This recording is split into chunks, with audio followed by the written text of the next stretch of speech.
মানা যায় না, আমি জানি প্রত্যেক যেগুলো লাশ পায় নাই প্রতিদিন তারা আসবে ক্যাম্পাসে। সারাদিন অস্থির, আর ওই মোবাইল টিভি রান্না খাওয়া সব বন্ধ।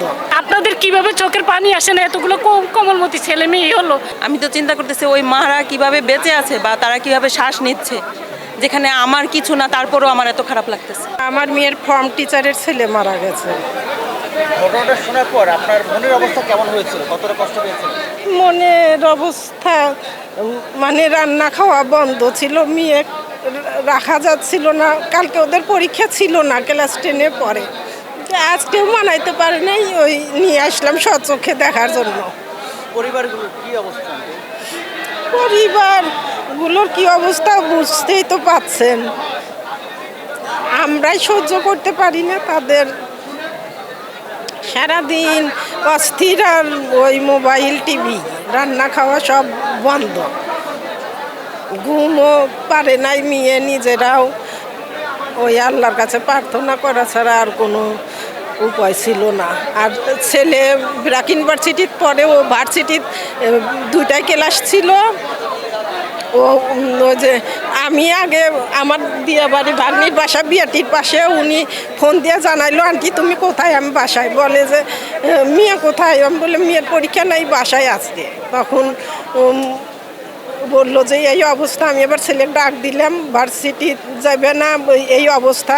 কয় কে কি হতাহত হয়েছে জানি না। পরে ছেলে এসে ছিল আবার ওই সারা রাত বাংলা আধুনিক মেডিকেলে রক্তদান করছে, কাজকাম করে মাত্র বাসায় ও গেছে। আমি আবার মেয়ে নিয়ে দেখাইতে আসছি। তা না, ওই জুলাই মাস বলেন, ওই সপ্তাহের পর সপ্তাহ আসবেই এখানে। কারণ আমার মা আইসিইউতে 1 মাস ছিল, মারা গেছে। আমরা জানি, ওই আমরা 1 মাস ভরে প্রতিদিনই যাইতাম। মনকে মানা যায় না, আমি জানি প্রত্যেক যেগুলো লাশ পায় নাই প্রতিদিন তারা আসবে ক্যাম্পাসে। সন্তানদের জন্য তারা তো আজীবন অপেক্ষা করে, জি তারা না পায়। জি। যাকে খুঁজে পাওয়া যাচ্ছে না সে আপনার কি হয়? না, আমার ওই রকম কেউ নেই। এটা আসলে ভাষায় প্রকাশ করার মতো না। আমার কোনো সন্তান মারা যায় নাই, কিন্তু তারপরেও আমি কালকে কিছুই করতে পারি নাই, খেতে পারি নাই, মানে আমার কান্না আসতেছিল শুধু। তাহলে যার বাচ্চা চলে গেছে, যেই মায়ের বুক খালি হয়েছে, সেটা আসলে ভাষায় প্রকাশ করার মতো না। আমি ভাষায় প্রকাশ করতে পারবো না। আপনার প্রশ্নের উত্তরটা আমার ভাষায় দেওয়া সম্ভব না। আমি তো এক কথাই বললাম, এটা আসলে কোনো ওয়ার্ড বা ভাষায় প্রকাশ করা সম্ভব না অনুভূতিটা। আমি তো চিন্তা করতেছি ওই মারা কিভাবে বেঁচে আছে বা তারা কিভাবে শ্বাস নিচ্ছে, যেখানে আমার কিছু না, তারপরেও আমার এত খারাপ লাগতেছে। আমি শুধু এই কারণে এইখানে আসছি স্পটটা দেখতে। সন্তানগুলো আসলে মানে বাঁচানোর জন্য অনেক যেখানে হসপিটাল, নির্দিষ্ট কোনো হসপিটালে তো যায় নাই, অনেক এখানে এলাকার হসপিটালে গেছে, ঢাকা মেডিকেল গিয়েছে, ইউনাইটেডে গিয়েছে, বাংলাদেশ মেডিকেলে গিয়েছে। যেখানে পারছে বাচ্চাগুলো বাঁচানোর জন্য ক্যারি করে নিয়ে যায়, ইমার্জেন্সিতে চিকিৎসাধীন অবস্থায় রেখেছে। বার্নিউটে তো আছেই একটা নির্দিষ্ট স্পট, ওইখানে যাদেরকে চিহ্নিত করতে পারতেছে ভালো, অনেকের চিহ্নিতও করতে পারতেছে না, এমন মানে ক্ষতবিক্ষত হয়ে গেছে।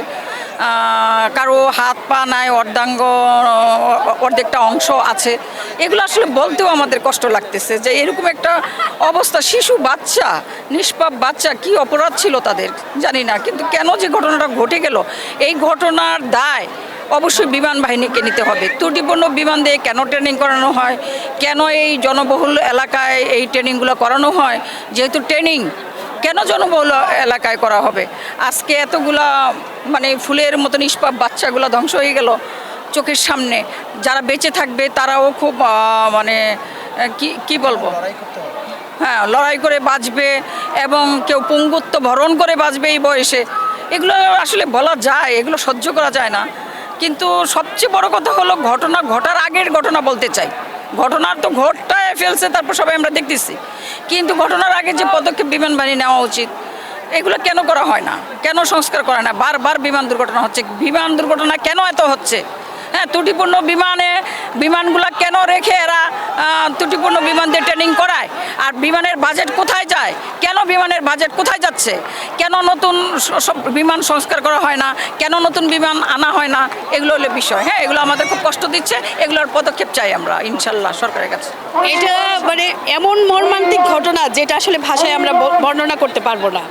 তার চেয়ে বেশি খারাপ অবস্থা হচ্ছে এখন যা আমার বাচ্চা হয়েছে, হ্যাঁ দুর্ঘটনায় আক্রান্ত হয়েছে ঠিক আছে, অন্ততপক্ষে তার লাশটা তো আমি দেখতে পারবো, কিন্তু সেটাও তো জানা যাচ্ছে না, সেটা তো দিচ্ছে না। চিহ্নিত করে একটা কথা, আর স্কুলের কর্তৃপক্ষ বা সরকার এটা দিচ্ছে না। কারণ কেন দিচ্ছে না আমরা সেটা বুঝতে পারছি না। হ্যাঁ, তবে এটা আমরা জানি যে যখন জনসংখ্যা বেশি হয়ে যায় তখন একটা এটার সরকারের উপরে প্রভাব পড়ে। সেই জন্য সরকার অনেকটা প্রায় সময় দুর্ঘটনার কমিয়ে আনতে চায়, সেই জন্য হয়তো সরকার দিচ্ছে না এটা দেখানোর জন্য। যে সন্তানগুলো পাওয়া যাচ্ছে না, সে দেখা দেখতে পাচ্ছে না, অপেক্ষা আছে, সেই মায়েদের কি অবস্থা? মায়েদের অবস্থা খুব খারাপ, কারণ আমার সন্তান যা হয়েছে, এখন আমি আমার সন্তানকে লাস্টেও আমি দেখতে পাচ্ছি না, তাকে দেখতে পাচ্ছি না। তার কি আকুতি, কি মায়ের, সেটা আসলে ভাষায় বোঝাতে পারবো না। আমি বুঝি আমার সন্তান একটু কিছু হলেই আজকে এমন হয়েছে, সেটা আমার কেমন হয়ে যাচ্ছে। আমার সন্তান যখন বাইরে কোনো একটা থাকে, দুর্ঘটনা কোথাও ঘটে, তখন আমার হৃদয় হাহাকার করে উঠে, আমি তখন খুঁজতে থাকি আমার সন্তান কোথায়। আর এখানে আপনি চিন্তা করেন ওদের কি অবস্থা আজকে। আর ওদের ভালো লেগেছে যেটা বলা হয়েছে যে সরকারের পক্ষ থেকে যে পোস্টমর্টম করার কোনো দরকার নাই, বাচ্চাগুলো সরাসরি গার্জিয়ানের হাতে তুলে দিবেন, তারা যাতে সরাসরি তাড়াতাড়ি নিয়ে যেতে পারে। এটা একটু স্বস্তির কারণ আর কি। বিয়ান যারা কাঁদতেছে কালকে রাত্রে, এটা মিডিয়াতে প্রকাশ হয় নাই। এখানে বাচ্চা হাজার বাচ্চা ছিল, বাচ্চা মারা গেছে কাটে 22টা কিভাবে আসে, অনেক বাচ্চা মারা গেছে। 22টা কিভাবে আসলো, মিডিয়াতে কিভাবে মিথ্যা প্রচার। আপনার একটা সঠিক তথ্য, 22-এর আন্দোলন 24-এর আন্দোলনে একটা মিথ্যা কিন্তু হয়েছে।